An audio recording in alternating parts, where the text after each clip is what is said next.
Hello, everybody. I want to welcome you from the Bowling Building. My name is Liz Homan. I'm a digital learning specialist with OIIT, and we are talking about social media today. We're very excited about this topic. It's been on the minds of many of our teachers and many of our students over the last few years as social media has risen in popularity and in usage by kids, teenagers, adults, all over the place. So we're talking to some of our digital teacher rock stars today who have thought about social media a lot, have done a lot of stuff with social media in their professional learning lives. And I want to quickly introduce them before I give a little bit of an overview of what we're going to be talking about today. So very quickly, everybody wave. We have Maura O'Toole with us today, Lilly Marshall, and Kate Klein and Teresa Lee, who are joining us together from the Sumner today. And I'll tell you a little bit more about each of them here in a few minutes after we do a little bit of an overview. And then they're going to share specific examples, too, of how they're using social media in their classrooms. So to get us started, I'm going to quickly share my screen here so you can see my slides. Actually, before I do that, I want to quickly mention that there are a few things you might be able to access today. If you're watching us via Google+, which is the link that we have shared out via Twitter, and also a way that you might have been invited to view today, you can ask questions. To ask questions, all you need to do is there should be a little app launcher. It's like a little grid up in the upper right-hand corner of your screen. If you click on that little grid, then you should be able to choose question and answer, and then you can pull that up and you can ask questions of our panelists. And also, I'm going to be potentially sharing out some links today via our showcase. You can access the showcase via that same little grid, and it's up in the upper right-hand corner. And I would show it to you, except I can't because I'm in the environment right now. If you have any questions, though, please feel free to jot them down. If you're unable to figure out how to access the question and answer, I'm happy to answer and field any questions after the broadcast if you contact me at my email, which I'll share with you here in a second. So let me go ahead and share my screen. And today we're talking about social media, and this is quite the hot topic in education these days. Schools and districts struggle to know what to open up, what to make accessible to students, what's safe, how we can keep our students safe in a social media world that involves a lot of different platforms, a lot of different ways of interacting. We definitely want to keep our students safe, but we also want them to be able to access some of these platforms so that they can learn within them. So we're going to talk about social media, and quickly I want to give an overview of what's going on today. I already introduced everybody, but here's a little bit of background, and I'll go over this in just a second. But we know social media is on the rise, especially among teens, and it really is on the rise with younger students too. There are social media platforms made especially for younger kids today, and kids today know how to switch between platforms, to use social media, to interact with multiple people across, their social and personal lives, usually people that they already know, actually. Studies have shown that people usually interact via social media with individuals who are already close to them face-to-face, and less to interact with strangers. And researchers in education and anthropology, and I'll actually ask our panelists to respond to this here in a second, have actually told us that society can fail young people and education can fail young people when we protect or hinder students' ability to become informed, thoughtful, and engaged citizens through online interactions. So what that tells us is when we sort of limit what students are able to access, we can get in the way sometimes of helping them learn. And so I'm curious if any of you have any reactions to that or experiences with that or thoughts about what it is we're doing in our schools with social media that can get in the way of or enable students to learn. At our school, which is the Charles Sumner Elementary, our fourth grade, I'm very impressed with how they've really started to use Google and the kids' email. And I would say that it is the best example of, and actually the best practice of using the internet safely, respectfully, and actually productively. They do a lot of collaborative work. They're doing more transformative projects. And they also are being respectful. They're, like at first I got 50 emails saying thank you for helping them do that. And then, their teacher said, don't email Miss Kate every, night and ask her all these questions. And they haven't. It's like they've been very respectful. They've thanked me. I've gotten an occasional email, but it hasn't been out of control. And the teachers have responded so positively and are just so excited about how their kids have been respectful and just trying to figure out everything from the Google Classroom chat, comments and kind of chats that they're using, to actually giving feedback within work that they're doing. Okay, great. Can I add in quickly? Yeah. I'm struck with the word that they can become hindered if we don't teach it. I do a lot of social media stuff in the realm of blogging and in the realm of kind of for-profit social media as well as nonprofit and education. And I note how many jobs out there pay for social media knowledge. Mm-hmm. So if we're not teaching kids how to use social media, they're missing out on employment opportunities. Yeah, that's a great point. And can I just add, too, that I was actually talking to another Boston Public School teacher the other day about, she's an early childhood educator, and she really feels strongly about media and computers and children. And I have strong theories about that as well, but I do feel like it's a disadvantage for a lot of our kids. And digital literacy is a type of literacy, and we're not teaching it. And it's true that we're setting our kids up at a disadvantage, and I think it's both ends of the spectrum. Like even today we had a parent come in for our K-1 preview, and they were using iPads in the classroom, and she said, well, what if I don't want my child to use technology? So it's sort of like poor kids don't necessarily have access to that, but also, there are parents who have a very specific view of what technology is, and I think it's much more of a sort of electronic babysitter idea as opposed to a tool and a literacy that you need to learn. Mm-hmm. This is a great start to our conversation, and it makes me think, actually, I'm going to quickly stop sharing my screen so people can actually see me talking.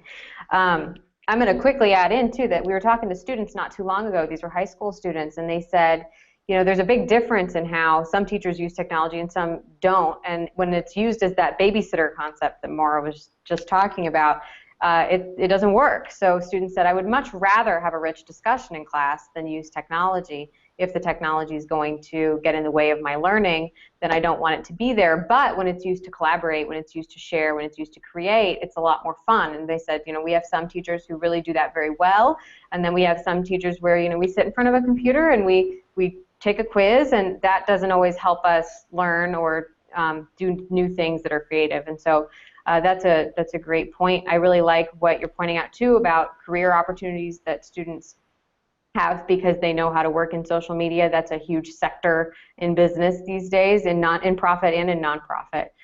So we'll keep going, but this is an excellent start to what we're going to be talking about today. And I know you all will share some positive examples of how you've managed to integrate social media in spite of maybe some of the challenges that arise. Why social media in the classroom? And I think we actually managed to just address this really quickly. This is a graphic that our team has shared in a number of these sessions that we've held online, and it illustrates a concept that we want to sort of proliferate through Boston Public Schools, have teachers think about, talk about, look at a little bit, and think about how their practice either addresses functional technology skills, helping students sort of learn about a computer, which is very important. They need to know how to type, for example, in order to be marketable in a 21st century world. They need to know how to save and organize files. They need to kind of generally know how a computer works. But beyond that, and this is where social media comes in, they need to move up this curve towards being really strategic in digital environments. They need to sort of have the smarts and the respect that Kate was talking about to know how to communicate across platforms respectfully with different groups. They need to understand what web citizenship is and what that looks like. They need to be able to collaborate with one another, and they need to be able to move across different spaces for doing that. So maybe they can do it in Drive, maybe they can in Google Drive, maybe they can do it in Edmodo, maybe they can do it on Facebook, but they need to be able to move across those platforms and understand how it works in a new one pretty quickly, because we see this all the time. Technology changes so unbelievably fast these days, and students actually are becoming more and more naturally adept at picking up a new platform and learning how it works very quickly. And so that's a sign of them developing strategic digital literacies, but we need to be conscientious of how our content addresses these literacies and these skills, and we also want to make sure we're addressing all of them. So students need a foundation down here before they can necessarily access strategies for learning in digital environments. But they can also be learning how to communicate across platforms at the same time that they're learning how to save and organize files. So it's not like you go from here to here, from the bottom of the spectrum to the top, but you could be doing multiple of these simultaneously. And social media, especially, I think, hits the top of this spectrum where students are being strategic about what they're doing, and they might mess up here and there. We see students mess up on all sorts of things all the time, and that's part of the learning process. And that's going to happen in social media. And that can be really scary in social media because we want to keep students safe. But that can also be really productive space for having conversations with students, which I'm sure our panelists will talk about here in a second. So as far as social media in BPS, I'm actually going to pause and see if anybody has anything to add to that before I go on. I think that we've had a few interesting interactions with social media with our 4th and 5th grade students, and Kate and I both did some lessons on Netiquette and net safety, and it was really interesting. Nope. Is always trying to keep you safe, so that's where the rubber hits the road, I guess. Yeah. Mm-hmm. I have been teaching cyber citizenship and internet safety. It's from kindergarten, but really in 2nd and 3rd grade I start. And so we've had a couple incidents this year, and it's been hard. It's like one of these things where it's like, I think you said, it's like you can tell people not to drink and drive, and people still do. But it is, at the same time, the kids have a response that is not a good one. They're like, I don't like what's happening, and I don't like this, and it's not like, this isn't what I want from the internet. So it is, yes, unfortunate things have happened, and it has been a great, also, learning experience. In a real, empathetical way, not just, oh, I understand what you're saying, Miss Kate. It's like, no, we're upset. So they got it. But I also think it's interesting because I feel like we're learning along with them, and I think it's interesting to me how sort of etiquette or netiquette has changed. For instance, I feel like my uncle died recently, and I was much more apt to share that on Facebook and share pictures and stuff, whereas I think 3 years ago, you only saved Facebook for fun things, but also too, I see adults stumbling. Yesterday, 2 different people posted about breakups, adult friends of mine, and I was sort of why are they posting that, and I think we're sort of struggling along with them, and those of us who have parents on social media also can relate to, the learning curve that comes along with adapting to new technologies, I think that's one of the realities of the 21st century classroom is by nature we sort of have to learn along with the kids. Just because everything's going to change so fast, we're not going to know it well enough or be comfortable enough in it necessarily before maybe the kids are using it and telling us about it. And so that comes with the territory of using social media in the classroom with kids. We're still learning what the etiquette or netiquette is around a certain platform too. And so we wind up doing some of that learning in conversations with the students. Right. And I think that they're such early adapters as digital natives. And I always use the example, not so much anymore, but there used to be so many ways to get around the firewall, and the kids always knew. And once one kid knew, the whole school knew, and most of the teachers knew as well. And I think that that's what's so exciting about working with young people is that how things spread and how they learn. The things that we don't necessarily want them to learn. All the time, right? Okay. With that, I'm actually just going to go ahead and we're going to get through this really quickly because I want to get to your examples. Your examples are the best part. So really quickly, I want to cover where we're at with social media in Boston Public Schools right now. We do have a new acceptable use policy. The slides are linked on our Google Plus event page. If you would like to take a look at that, you can link to it from the slides. But our acceptable use policy says, and I quote, online tools, including social media, should be used in our classrooms, schools, and central offices to increase community engagement, staff and student learning, and core operational efficiency. So it says right there, we should be using social media in our classrooms, in our schools, and in our central offices. So to that end, teachers, just teachers, have access to Google Plus, And every teacher in Boston Public Schools has their own YouTube channel by nature of being having a Boston Public Schools Google account. So if you didn't know you had a YouTube channel, everybody, you have a YouTube channel. Which is kind of neat. It means you can post videos that your students can access, and there are ways to get your YouTube channel unblocked. If you need help with that, you can let us on the digital learning team know. And teachers and students can access a wide variety of social media tools. So some of the ones we know and are very familiar with are not open, Facebook and Twitter among them. They're not open yet, in part because we want to make sure that when we open those up, we do so purposefully. But some of the other ones are. So I don't know if you all know about Goodreads. Have any of you heard of Goodreads? Yeah. Yeah. Has anybody used it with students? I haven't. No? We used it when I was at the middle school a little bit, but I'm trying to remember how we did. I collaborated a lot with an ELA teacher, and we did a lot of different stuff with technology. Mm-hmm. So Goodreads, just as a quick overview, is really just a reading social media platform where you can recommend books and rate books. And so it's a popular one amongst ELA and literacy teachers just because it gives students a space to sort of catalog what they've read. And then another one that I actually discovered really recently, it got tweeted, and so I discovered it that way, which is how I discover lots of things these days, is Twidgucate. It's free to use. It emulates other social media platforms, and it's sort of social media-like, but it's specifically for the classroom.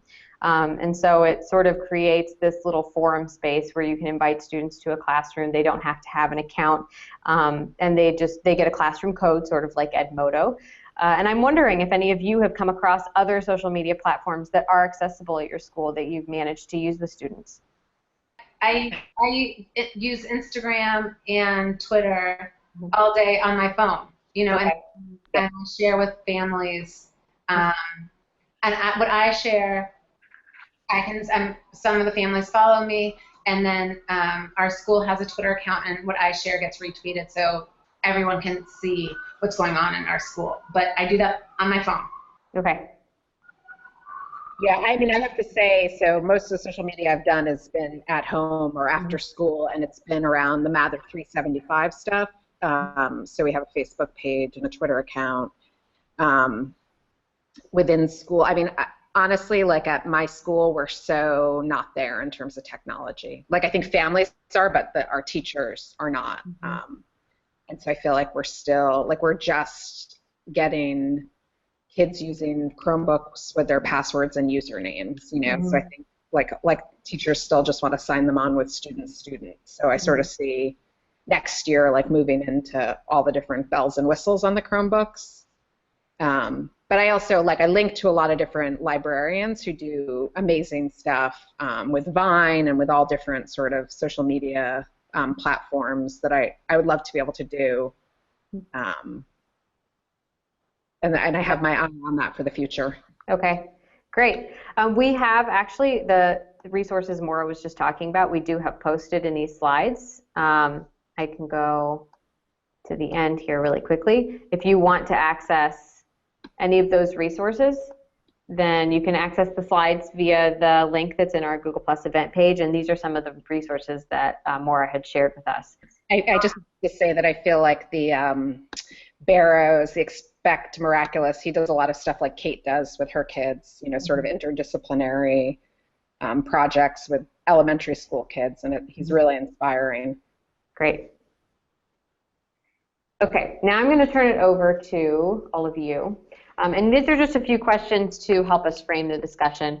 How have you used social media to engage in professional learning or developing connections? How have you used it in the classroom with students or to expand the walls of your classroom? You talked a lot about using it on your phone, using it to connect with families outside the school day or even within the school day. But how do you use it to expand the walls? What obstacles have you encountered and how have you overcome them, or how could you overcome them with a little more support?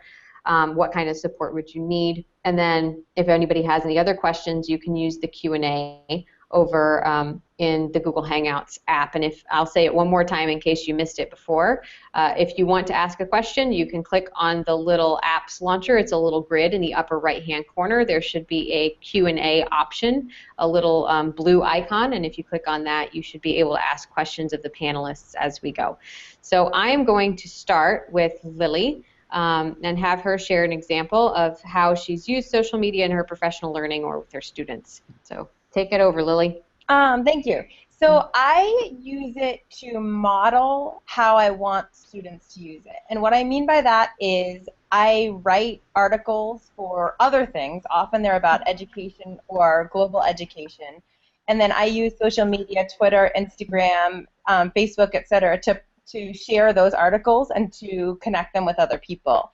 So, for example, I recently went to Turkey, and I was posting all sorts of Turkey articles, and I could see my students liking them on Instagram, the picture with the article link underneath it. And I shared with students how, as I mentioned before, people now are actually getting opportunities and getting paid for responsible, big-scale use of social media. So the Turkey trip I was on was actually sponsored by Turkish Airlines for people who are social media influencers. So for our social media use, we were getting all sorts of benefits, including this amazing trip. And students didn't believe it at all. They were like, there's not a hashtag. Hashtags are just jokes. And I showed them that there was actual 2 official hashtags. And so they were kind of shocked about that. Because a lot of my middle schoolers were convinced that social media really was just for bullying. Like, that's really just the fun thing that you do on social media. That's all it's for. So I guess that's my answer in terms of how I use it. I like to model for students what they should do and the opportunities it can open. Great. Yeah, what I really like you pointing out there is that they might not always know that it's used for work and for doing productive things and for learning and for travel and things like that. They don't always think about that, so they think of it as a fun space. Maura was talking about this a little bit ago, that it's that fun space, but that's not the only thing to use it for, so that's a great example. Maura, would you like to share an example?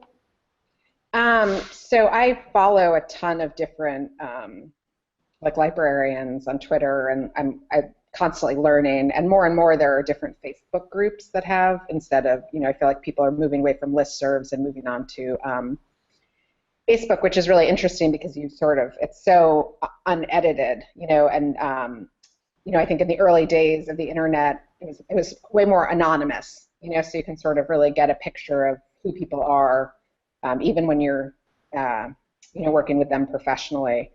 I have to say, though, my kids are 14 and 17, and I have this view of, like, the technology that they get to use. I have one daughter who's at BLA, and then I have another daughter who's at Plymouth North, and at her school, she's a junior in high school. They do so much with social media, and the teachers actually have them doing homework assignments with Twitter, and they update kids with Twitter, and they sort of do such neat things like extra credit, and she was talking about a program called Kahoot. Have you heard of that? Mm-hmm. Because they let kids have their phones all day throughout the day, and so the teachers utilize, the BYOD to sort of do quizzes and stuff on Kahoot, and I just think there's so much potential there, especially at the high school level, where kids. Could you describe what Kahoot does for us really quickly for people who don't know? Like I was asking her last night because I just wanted to see what she had to say about everything, and it sounds like it's like a online quiz system. So teachers write the questions, and then kids are responding using their smartphones, and they get points for whatever questions are answered, but the questions are designed by the teacher. That's what I think it is. Mm-hmm. But I also have to say, my younger daughter at BLA, they do such amazing stuff with Adobe Youth Voices. And I feel like there's they've laid the groundwork for really great technology, and they're using technology in a different way, and they just need to make that one little tweak to social media, because for instance, they do in the 7th grade, they do a dystopian and utopian society big project that's multimedia, and I think that there'd be so much more that they could do in terms of conversations, or sort of different characters on different platforms, especially Twitter, Mm-hmm. So, yeah, that doesn't really answer your question, but. Well, I've showed well, and it's a little Kahoot's a little bit game based, and so it makes that quiz process. It's like a little assessment tool, and it's great. It'd be great for formative assessments, for quick formative assessments. You can check in with students, but it looks like a game, and so it becomes like this fun little space for students to interact with. I am sharing links as we're going along. I shared a link in the showcase to Lilly's blog. I've shared a link to one of the resources that Maura had mentioned earlier, and also a link to Kahoot. It's over in the showcase.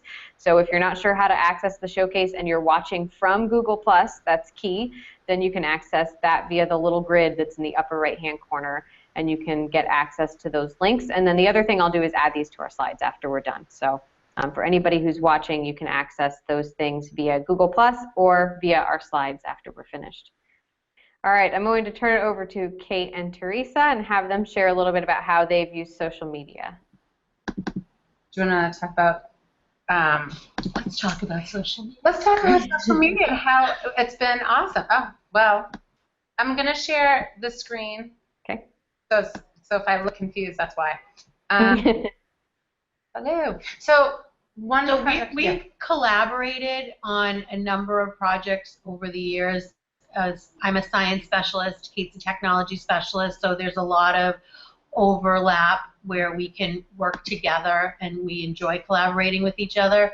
So we've done an arts integrated, kind of from STEM to STEAM type of thing, where we've done a tree unit every year, and we've been working on taking kids out into nature and capturing data, bringing it back into the classroom and thinking about it. And a couple of times we've actually written songs, that's right, songs, about trees. Last year we rewrote The Best Day of My Life was the best tree dance party of my life. And this year we'll be doing Taylor Swift's Shake It Off, but it'll be Shake Your Leaves instead.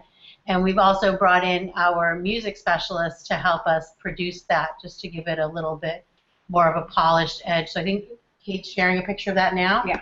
So we do, and we share that on Vimeo, and then it goes out.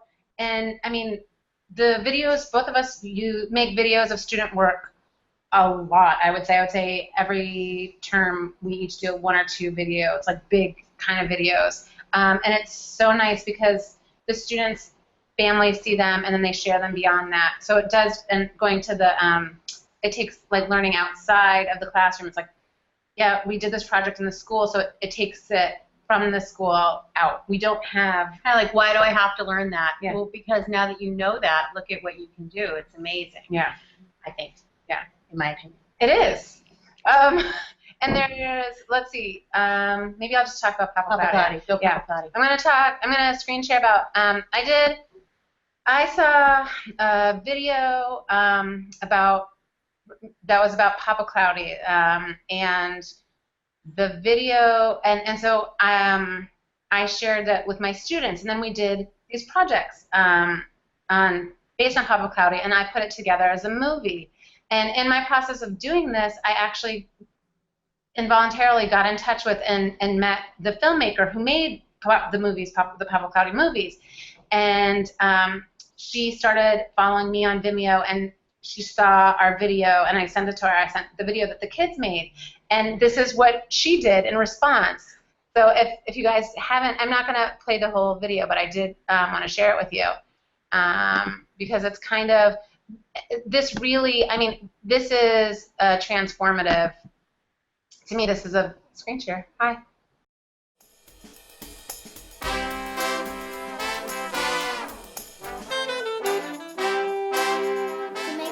Feel better, I would listen.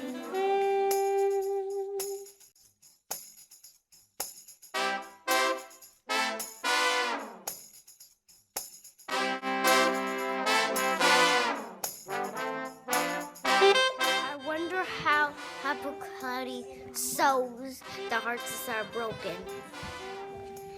How old are you?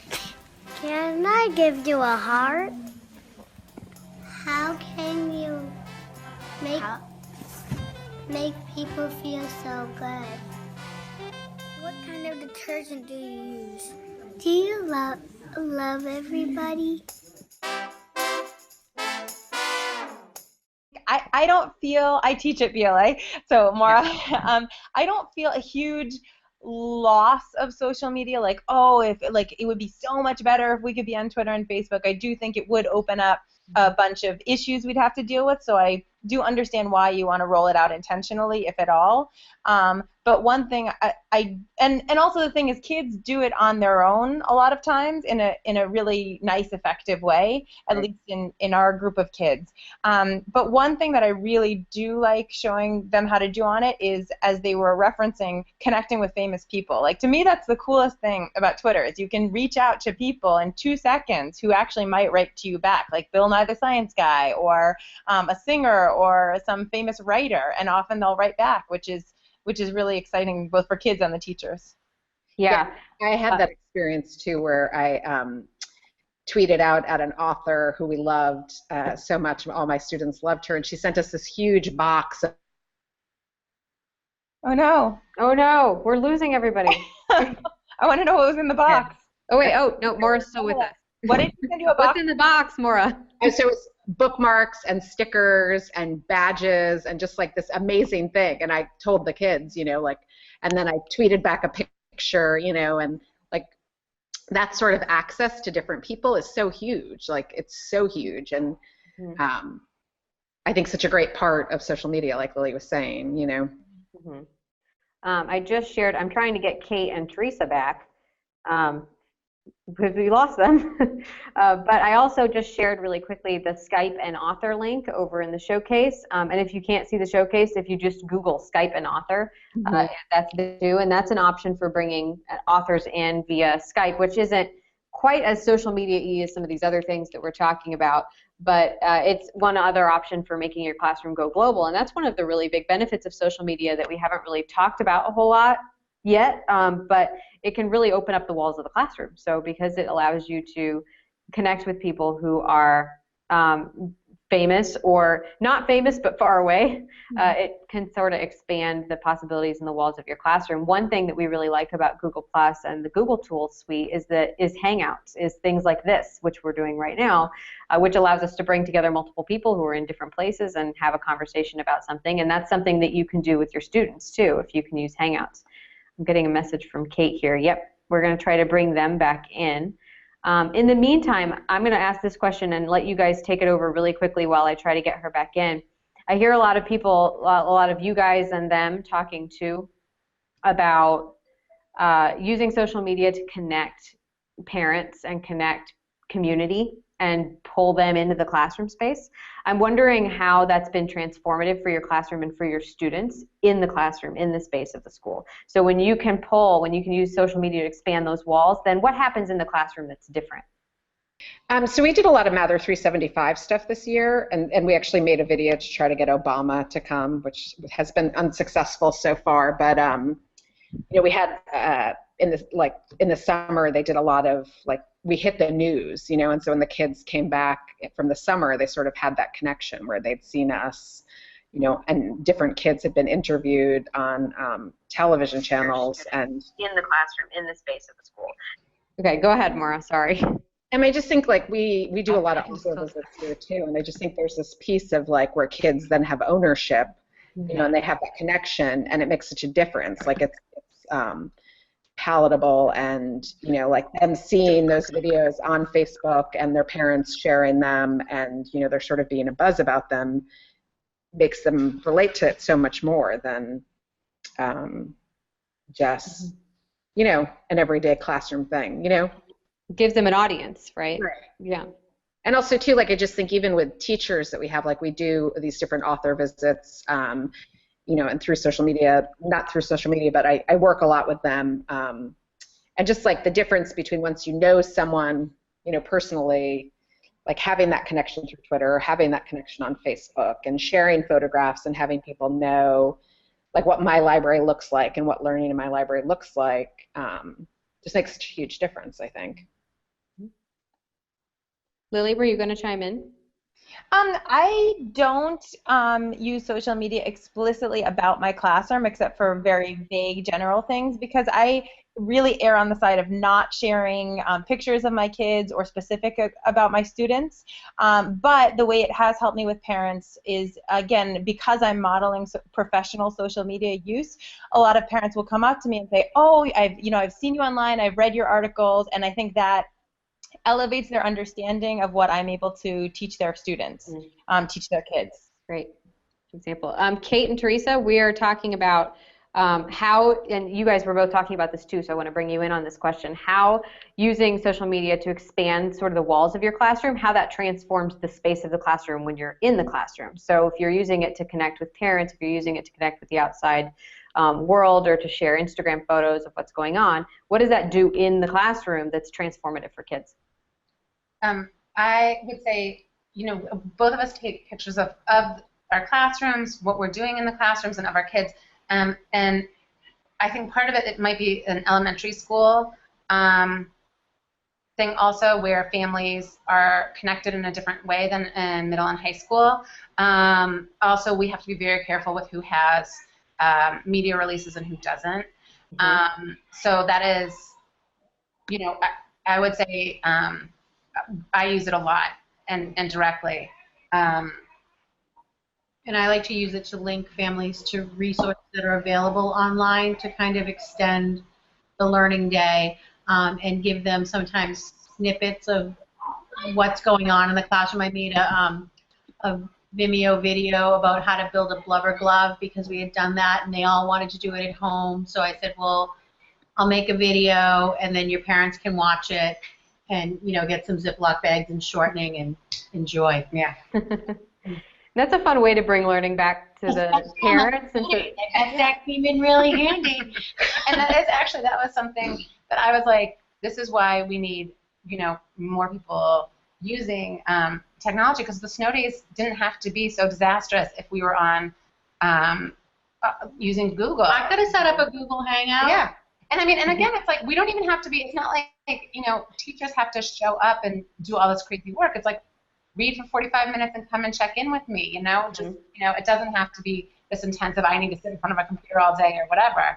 But that was one thing that I thought with the snow days, it drove me crazy, that our how internet really needs to be accessible for all of our students, both paying for the internet and also having a device. The thing that I was talking about, Papa Cloudy, for some reason I can't get a screen share going. But that was something that really took things outside of the classroom and connected things outside of the classroom. Because what ended up happening is I made a video of my students doing their work and what they learned from Papa Cloudy and how they would behave like Papa Cloudy. Papa Cloudy is all about making people feel better, basically. And the question was, how do you make people feel better? How would you make people feel better? And they came up with responses. And then, let me interrupt you here. Papa Cloudy watched the video and formulated a response video to the kindergarten students, which was amazing. It was amazing. And never have I seen Felt be so expressive. That's all I'm going to say about that. It was amazing. I think I do have a picture of Papa Cloudy. You can see him in my background. Up there, that's Papa Cloudy. So that's actually Papa Cloudy waving to our students. And on the little cardboard computer that's there, he watches my student's video. And so the video is an interactive video of Papa Cloudy, and then he's like looking at the screen and like starting to cry. Yeah, and then it goes to the screen and it's our video and it's our students on literally on a cardboard laptop. And Papa Cloudy emailed my students and respond because they asked him. There was a question section. He wrote an email back to them, and it was shared. It was shared on social media. And then the comments that were written on Vimeo, I was able to share with my students. And I asked, like, please say where you're emailing from, and where you watched. And so then we got to get a map.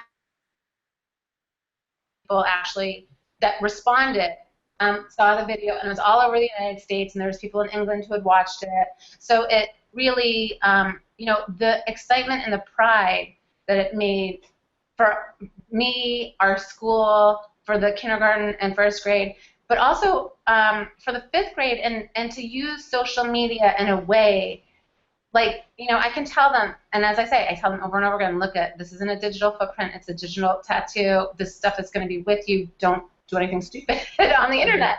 And if you're mean, bad things are going to happen, basically. And so I got to say, look, here's my reputation online, and you guys can all see it. I'm kind, respectful, I share, I promote positive things. And in turn, a filmmaker saw our student work and made a movie of our students' work. And they were like, oh, like that was kind of like, so don't just take selfies. Make something and put it on the internet, and you put positive stuff out. And the filmmaker trusted me because I didn't know her personally until I happened to be able to meet her at a film festival. But I didn't know her, but because I had a positive reputation online, it was, I could do that. You had a clean footprint. I did have a very clean tattoo. So yeah, that's.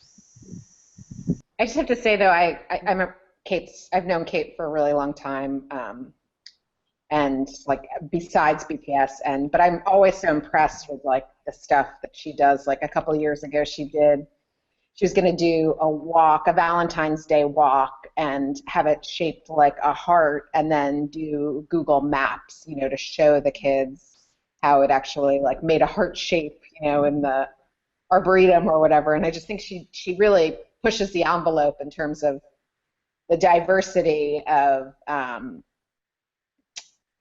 all the different online resources that she uses, and I just love it. And I love too that they both do project-based work, but they think about the product, and I think that that's such a huge piece. And you think that technology is like sterile and, a certain way, kids sitting in front of screens being really bored, but she's using it to go out into the arboretum and getting kids to take photographs and document their learning in a way that I think, expands their world so much, and also puts them in closer touch with nature, which is something that I feel like a lot of our kids really need, and I just think, like, I'm such a fan of Kate on so many levels, but I just think, Me too. I know.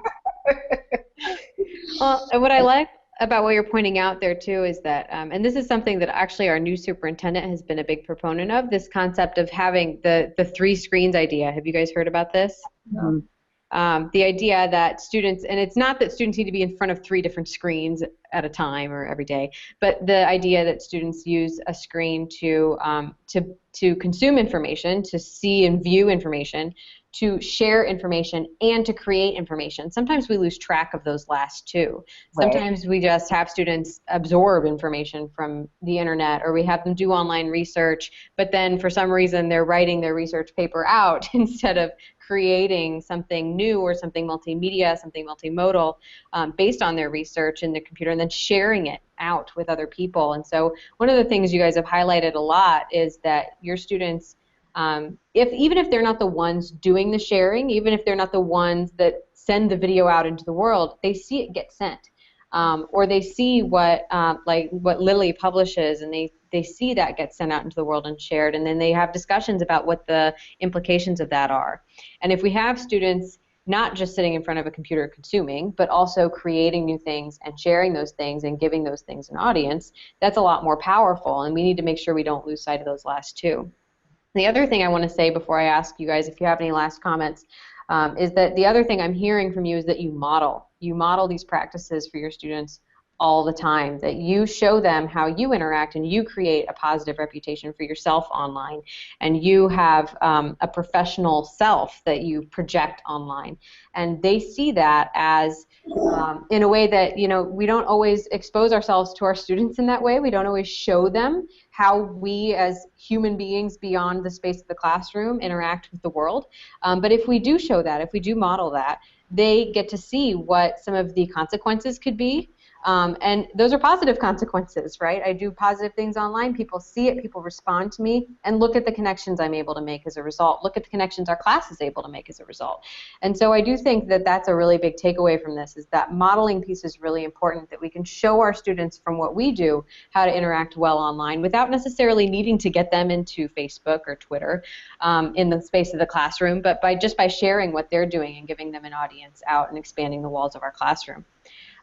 Before we go, I want to quickly see if anybody has any last little comments to make about social media in the classroom and about how it's being used, or any goodbyes before we sign off. Like everybody who's on this panel, I'm really impressed with.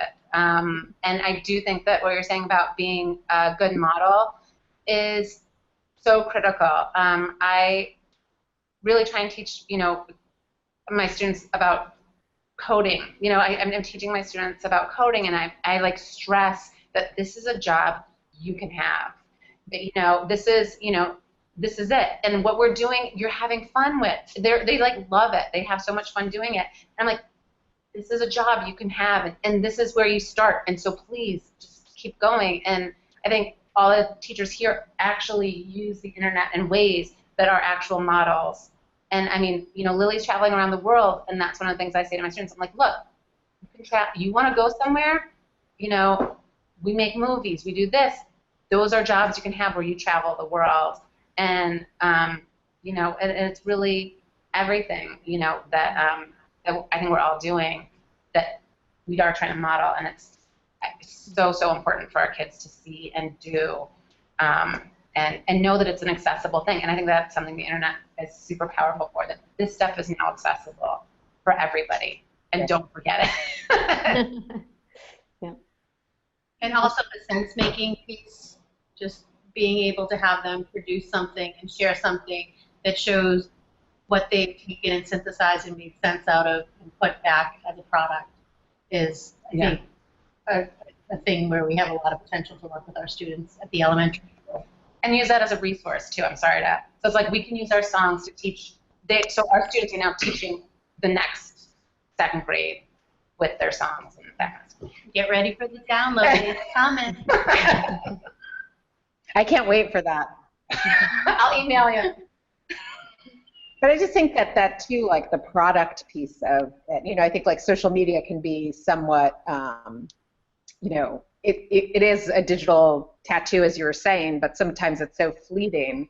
And, having a Vimeo or YouTube or something that you can refer back to is so huge for kids. And also watching the growth. Like, again, we did 2 different videos for Obama to come, but we had another one from about 5 years ago, and some of the same kids were in the videos, and to be able to see how much they've changed, and I just think it's amazing. And I think, Kate, that's so great that you have those products to sort of use as examples and use as exemplars, and then also to sort of track where your kids have gone, starting in kindergarten and getting, I think that's so great. Mm-hmm. What I love about social media is that it gives a huge awareness of audience if done correctly. I think that's kind of a maturity thing for kids to understand who is listening, how do I need to speak in order to reach them and be appropriate with them, and what is the power in having this audience. So I really like emphasizing that piece. When you're on social media, this is who can see, and it varies depending on the platform. Something that I heard that was really interesting is I know some kids want to be published authors, and I heard recently that publishers now are looking to give book deals to people who already have established social media profiles with large amounts of followers. So that is a push for kids to really start thinking now in terms of the investment. How can I, as Kate said, create my digital tattoo and amass an audience of people who really want to hear the positive things that you're going to say, because that could lead to power later on and opportunities. Yeah. Yeah, and I know that so we have here a lot of elementaries. Kate and Teresa and Mara come from the elementary level, and Lilly's giving us a little bit of that perspective from the secondary level too. And I know that we have some secondary teachers, especially at the high school level. None of you are high school teachers, but we do have some secondary teachers who are having their students set up LinkedIn profiles when they're juniors and seniors, such that they can start establishing that online presence and showing who they are online, and put a resume up even if it only has a couple of things on it, and that teaches students too. You start this process when you're very young, and you could start it very well, and you can have a professional presence online before you even leave high school, or you can start it very poorly and have a lot of selfies online when you search for yourself on Google before you leave high school. And so there are lots of resources out there for web awareness and teaching that. Teresa had called it Netiquette, where it helps students learn via various lessons. One example is the Common Sense Media's digital citizenship curriculum. One of their lessons is to have students Google themselves on new computers that don't know who they are and figure out what their digital footprint is. And so doing those sorts of activities with students too can be a simple way to show them what kind of footprint they already have, especially as they get into some of those older grades. With that, I'm going to thank everybody because we are just about out of time, and I don't want to take any more of your time than I already had. But this was a fantastic panel, an amazing conversation. I'm so honored to have had the three of you on, and I hope that this is a conversation that can continue. To all of our viewers, thank you for watching. If you need anything at all, be sure to email me at ehoman@bostonpublicschools.org, and I can send you any resources or links from today, a link to the slides from today or anything else. And I just want to say thank you to all three of you. You were fantastic. Thanks. Or four of you. I have 3 screens, but 2 of you were in one of them. Can I live tweet you? Can I live tweet this? Huh? Can I live tweet this? Yes, yeah. All of Certainly. you? Yeah. Okay. Yeah. Thanks so much, everybody. Thank you. Have a lovely evening. Thank you too. Bye. Bye.